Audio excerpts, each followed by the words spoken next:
this. Every other time the Ku Klux Klan's been involved, they wore hoods so they're not identified. Under his presidency, they came out of those woods with no hoods, knowing they had an ally.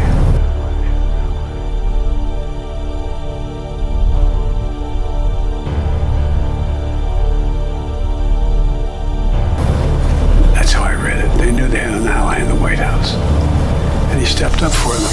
Because we have a president of the United States who has created a fiction about a crisis at the border, and he has held up the United States government and its workers around his vanity project called a wall. It's the president's vanity project. You know, I mean, listen, if we deconstruct, get the pun, deconstruct wall. If we deconstruct the issue, you know, let's be clear, and again, let's just point to the facts and the evidence and the data. And the fact is that we are not facing a crisis. The crisis we're facing is a crisis of leadership. That's the crisis. That's the crisis. And a wall won't cure that. And a wall won't cure that. And I think seeing a plan that's out there, talking about it with folks, knowing that he's not going to do anything. He talks about this wall. I always say, let me know how high it is. If it's 25 feet, then I'll invest in the 30-foot ladder factory. That's not how you stop this. We don't need to build a wall. This is a crisis of his own making.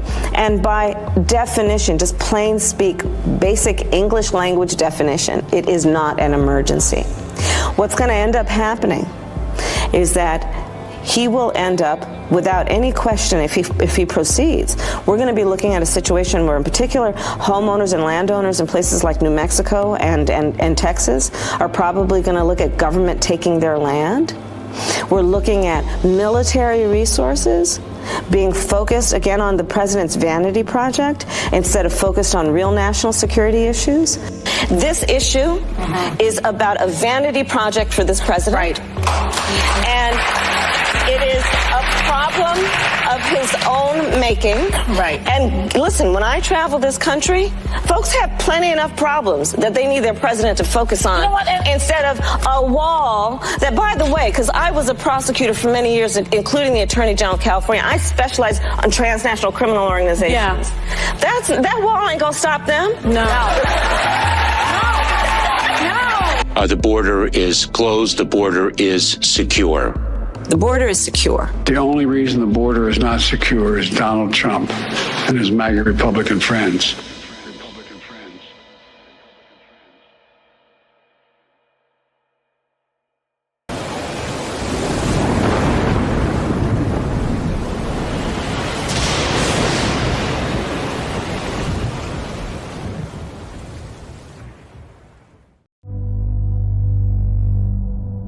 Produced by Dane Calloway and Tanisha Calloway. Watch this brand new documentary, Mother Rosa, right now at DaneMakeYouThink.com.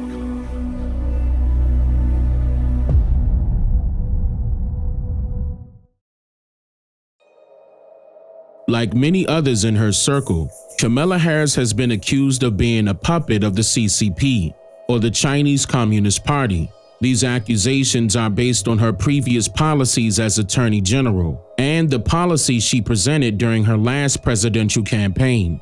During her recent address, she offered a preview of the new policy she plans to enact if elected President of the United States.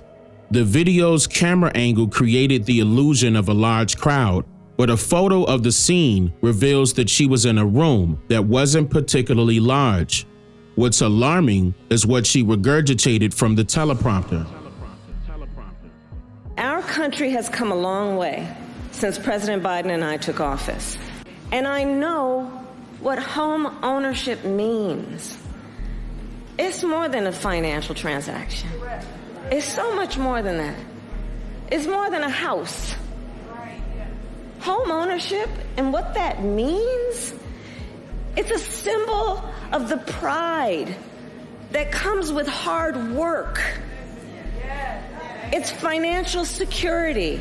It represents what you will be able to do for your children.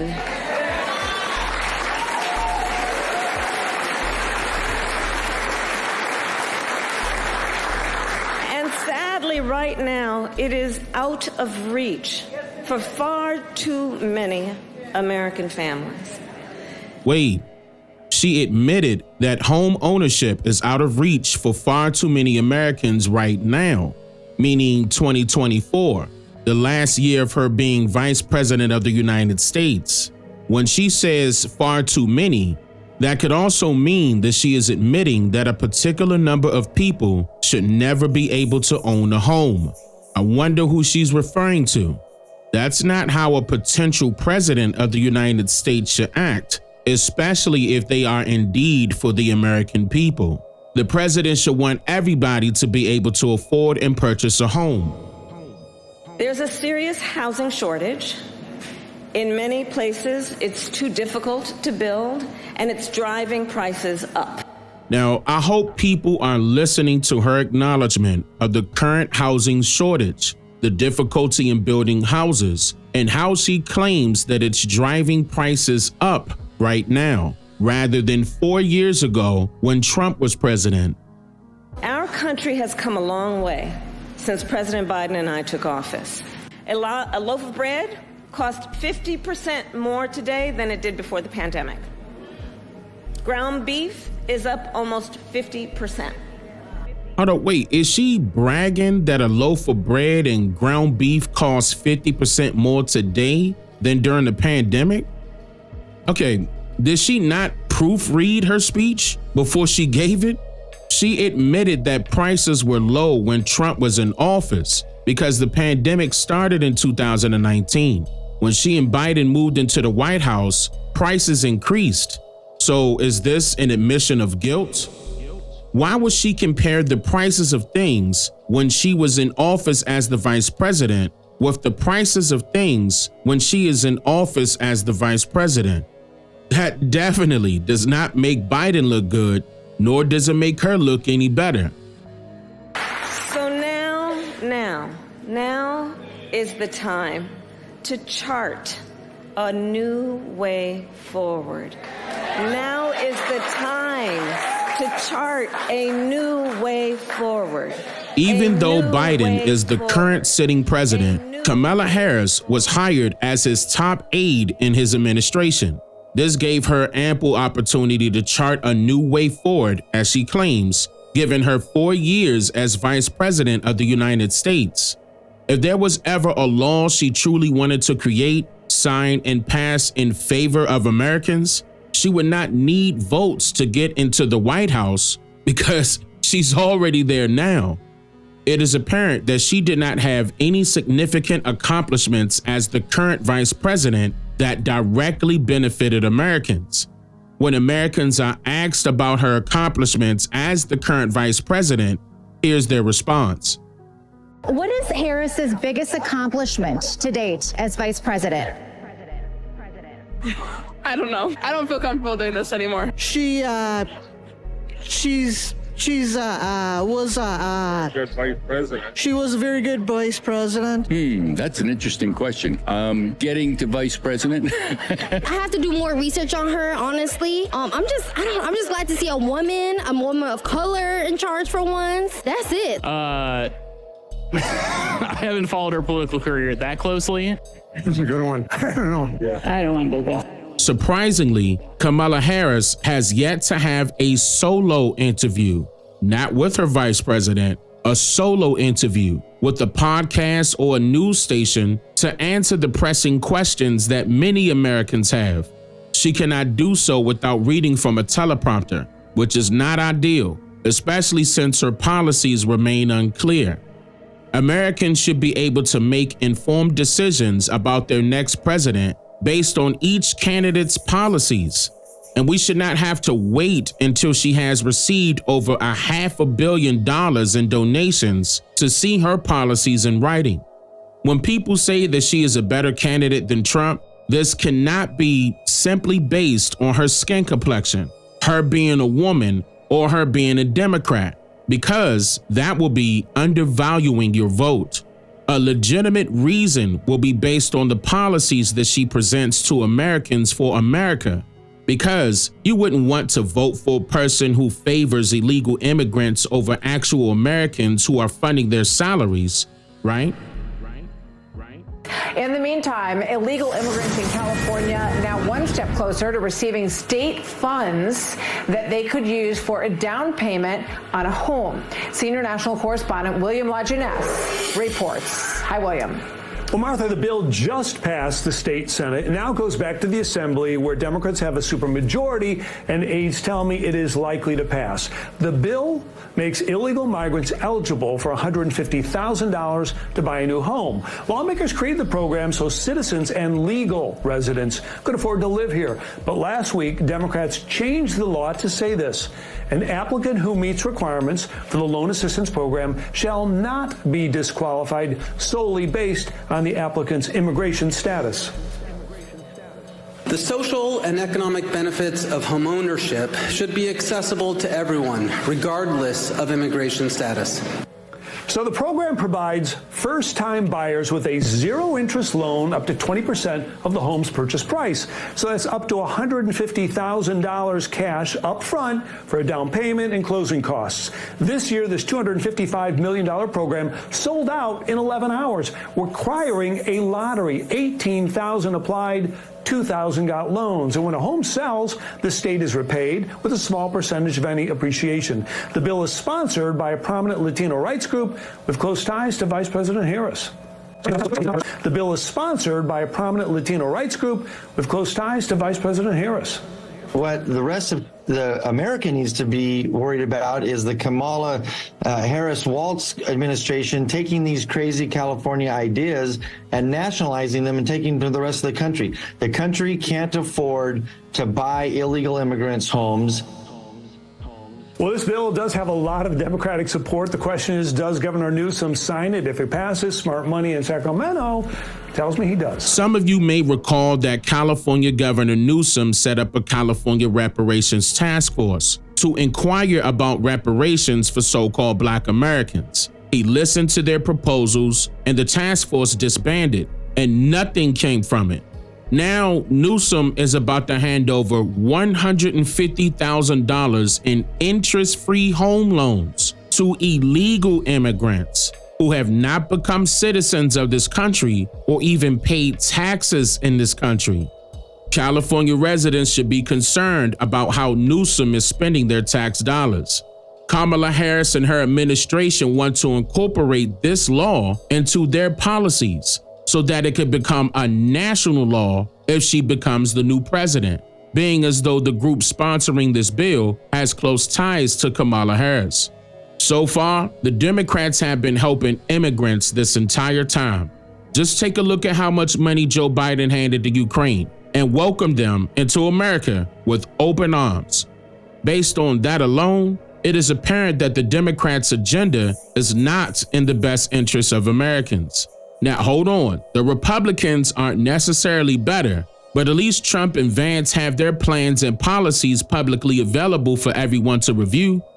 Candidates should not hide their agenda and plans for the nation's future, especially if they are truthful, genuine, and transparent in their candidacy. Also, they are not allowing immigrants to cross the border illegally and handing them specialized benefits as if they won the big jackpot lottery, while Americans suffer from wage tax deductions, systematic racial discrimination, and inflation in every aspect. But hey, let the circus show continue, right? Dana, I criticized his lying about his own record, okay? This is a guy who was captured on video saying, I carried a gun in war. He never went to war. This is a guy who's been captured on video, as other people say he's an Afghanistan veteran. He's a veteran of a war, nodding along in agreement instead of saying, no, I did serve my country and I did it honorably, but I never went to a war zone. I'm not criticizing Tim Walz's service. I'm criticizing the fact that he lied about his service for political gain, Dana. Dana, you now asked me 3 questions about comments that I made 3 years ago. I wonder what Kamala Harris thinks about the fact that she supported policies that opened the American southern border. I wonder what Kamala Harris thinks about the fact that she lied to the American people about Joe Biden's mental facility for the office. You are interviewing me, Dana, because I respect the American people enough to sit down for an interview. I appreciate that. Kamala Harris has been the nominee for 3 weeks. She hasn't sat down for a real interview. Believe me, we are asking. You're not going to get a disagreement there. But the point is, Dana, you've got me for 15 minutes or however long you have me. We should be talking about public policies that matter. How are we going to lower inflation? How are we going to reduce the cost of food and housing? How are we going to close down that southern border? We've talked so little about that. We've talked a lot more about a sarcastic remark I made 3 years ago. I think we should talk about the issues that most Americans care. Kamala Harris is whatever she says she is, but I believe importantly that President Trump is right that she's a chameleon. She pretends to be one thing in front of one audience. She pretends to be something different in front of another audience.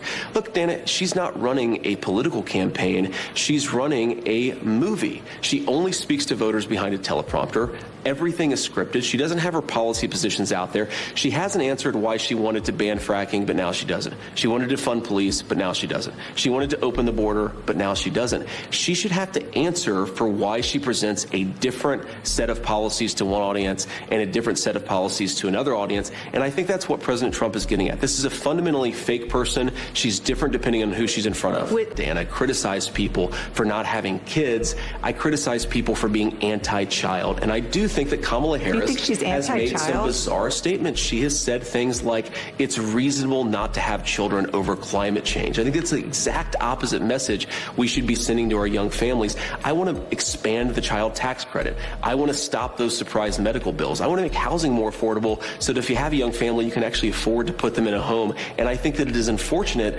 that so much of our public leadership has become anti-family. Are you going to debate Tim Walz? Of course. I want to debate Tim Walz. I think it's important. And I think that it goes to a very fundamental difference between the Trump-Vance ticket and our opposition. We believe in talking to the media. We believe in answering questions. We believe in debating. I think it's really important. I mean, look, I'm asking the American people to make me their vice president. It's really important to stand before the American people to make that case, and I'm going to keep on doing it in whatever forum I get the opportunity. So we look forward to it. Thank you so much for sitting down and taking my questions. Of course. Thank you for coming here.